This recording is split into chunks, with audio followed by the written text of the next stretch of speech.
Good morning. It is Thursday, March 26th, and this is Bed Talk number 5 for me. My friend and fellow speaker Dave Rendall instigated this idea last week, and the idea is there's so many of us as speakers who are literally now on the bench. No more events, no more speaking opportunities, and while we all have a dream of doing our TED Talk someday, Dave said, what if we start doing bed talks? As you can see, instead of on stage, being in bed. And the idea is to share a short idea, unplanned, unscripted, and a message for those who are listening and anyone who else hears this, a different way, perhaps a better way to navigate these difficult times and frankly, all times. Today I want to talk to you about the word now. Yep, that's it, now. In particular, I want to talk about embracing the now.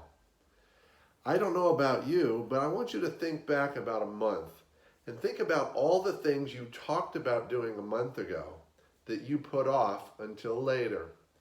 Think about the things you wanted to do perhaps with others and they put them off and said, there's too much going on.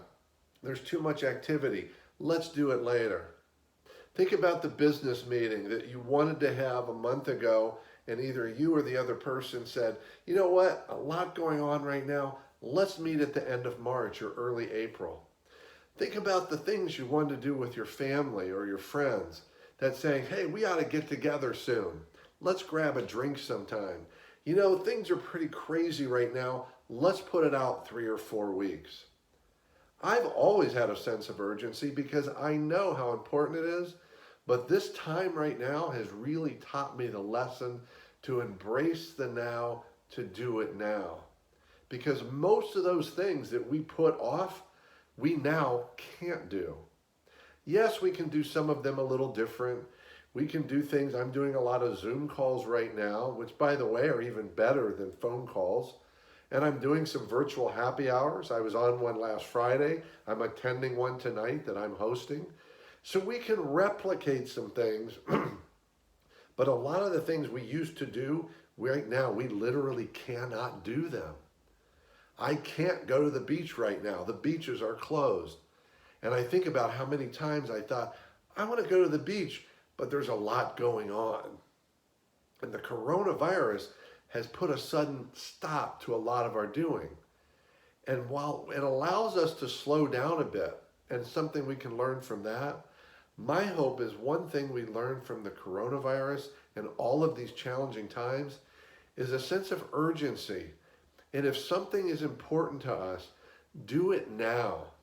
Because we don't know what the future looks like. We don't know, now we've learned, we don't even know if we'll literally be able to do something that we could have done 2 weeks ago. We can't go down the street and grab a drink. We can't go out to dinner unless we want to get takeout. So much is now off the table. It's a reminder that when it's on the table, embrace the now. Do it now. Live and act with a sense of urgency in your business, in your family, with your friends, and in your community. So that's my message of the day. Bed Talk number 5. Embrace the now and seize every day. See you tomorrow.